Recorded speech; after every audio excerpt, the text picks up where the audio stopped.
Hi, John McElroy here talking all things automotive, and today I want to talk about why the United States needs an Office of Automotive Regulation. I say this because over the last half of a century, Congress and government agencies have been writing mountains of rules and regulations, and I believe now's a good time to step back and assess whether it's working and whether there's a better way to do it. And I say that because what we have right now is a hodgepodge of policies that, while done with the best of intentions, have created a bureaucratic quagmire. I believe we can regulate the auto industry a lot more efficiently without sacrificing emission standards, fuel efficiency, or vehicle safety. To set the stage, we have to step back 55 years ago to 1970, when Congress created the Environmental Protection Agency and enacted the Clean Air Act, which mandated emission standards for cars. The National Highway Traffic Safety Administration, or NHTSA, was also created in 1970 to establish automotive safety standards. And then in 1975, Congress enacted the Corporate Average Fuel Economy Law, or CAFE, that set fuel economy standards. What I will argue is that what made sense in the 1970s doesn't make sense today. Here's why. The EPA's original mandate for cars was to reduce what they call the criteria emissions, the ones that cause smog, HCCO and NOx, hydrocarbons, carbon monoxide, and nitrous oxides. Today, the auto industry has eliminated 99% of those emissions from cars, which is a remarkable achievement. Our air is amazingly cleaner. In fact, they've been so successful in reducing those emissions that the EPA has now turned its attention to reducing CO2. But the only way that we know how to cut CO2 emissions is by adopting technology that uses less gasoline or diesel fuel. There isn't any kind of catalytic converter or fuel injection system that will cut CO2. You just have to burn less fuel. But guess what? Burning less fuel to reduce CO2 is the exact same thing as mandating higher fuel economy standards.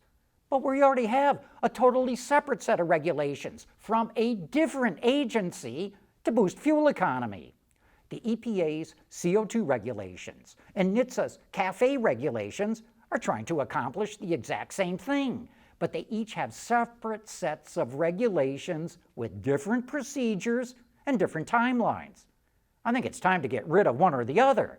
Meanwhile, NHTSA also writes safety regulations that add more structure and electronic components to cars, which makes them heavier, which means they burn more fuel and emit more emissions. You'd think that it would make sense to coordinate how all this rulemaking takes place, but that's not how the system works.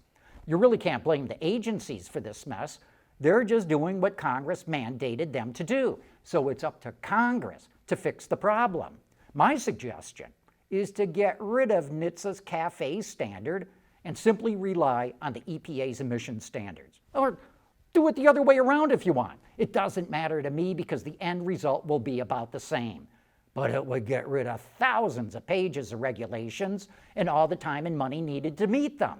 Congress just eliminated the penalties for missing those standards, but they didn't get rid of the regulations. So maybe automakers won't have to pay any fines, but they still have to go through all the paperwork. It's also time to rethink our approach to automotive safety regulations. In the last decade, NHTSA has mandated that all cars have to be equipped with electronic stability control, backup cameras, forward collision warning, and automated emergency braking. The Insurance Institute for Highway Safety, the IIHS, which has enormous influence on setting safety standards, recommends that all cars be equipped with blind spot detection and lane departure warning systems. And yet, while automakers have dutifully added all of this equipment to their cars, the number of motor vehicle fatalities in the United States is 20% higher than before all this equipment was mandated. And that's adjusted for the increase in cars and miles driven over the last decade. The unadjusted number is 30% higher. I'm not suggesting that this equipment should be deleted, but it's clear that doing more of the same is not going to reduce traffic fatalities. And yet, NHTSA's current effort is to make seatbelt buzzers even more annoying than they are right now. The IIHS is lobbying for stronger back seats. I'm sorry here, but it's a waste of time. I don't think it's going to make any difference at all. One technology I've been arguing in favor of for years is the adoption of vehicle-to-vehicle communication, where cars can electronically talk to each other. V2V can make it almost impossible for cars to crash into each other. The technology to do this was on the shelf 20 years ago. The Department of Transportation put out a video showing how effective it was 12 years ago. That was based on DSRC, or Direct Short Range Communication, essentially a Wi-Fi signal with about a 300-yard broadcast range. There was a big fight in Congress over who got that part of the spectrum. It was the car companies versus the telecommunications companies, and the car companies won. Cadillac even started installing V2V tech on several of its 2017 models.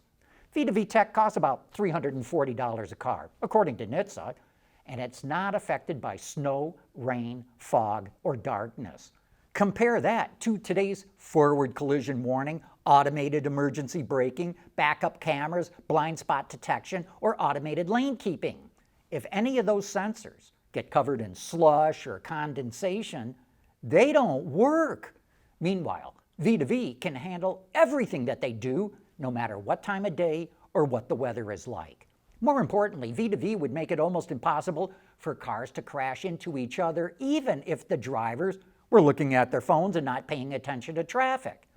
But V2V can only be fully effective when most or all vehicles have it. And since there was no mandate for it, automakers didn't take the time and trouble to put it in their cars.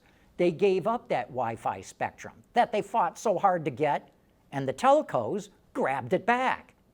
NHTSA is very aware of this technology and is studying it. But one of the problems with NHTSA is that it takes 7 years for it to write a new safety standard, what they call FMVSS, Federal Motor Vehicle Safety Standard. And I know that for a fact because it was Mark Rosekind who told me that when he was running the agency. Not only do these agencies create a lot of red tape, they themselves are tied up in red tape. Today, automakers are talking about CV2X, or cellular vehicle to everything communication. It's based on cell phone technology, not the Wi-Fi spectrum. Whatever. In the meantime, tens of thousands of people are getting killed every year in motor vehicle accidents. That's why I say it's time for Congress to pick up the ball and get this mandated. But it's also time for Congress to rethink its entire approach to regulating the auto industry. Instead of different agencies going off on their own and writing rules that are either ineffective or duplicate what's being done at another agency or even conflict with each other, why not have one office of automotive regulation?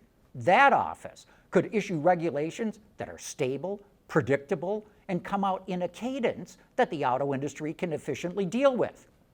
Here's the bottom line. I believe we can get cars that are safer, cleaner, and more efficient with a lot less red tape and bureaucracy.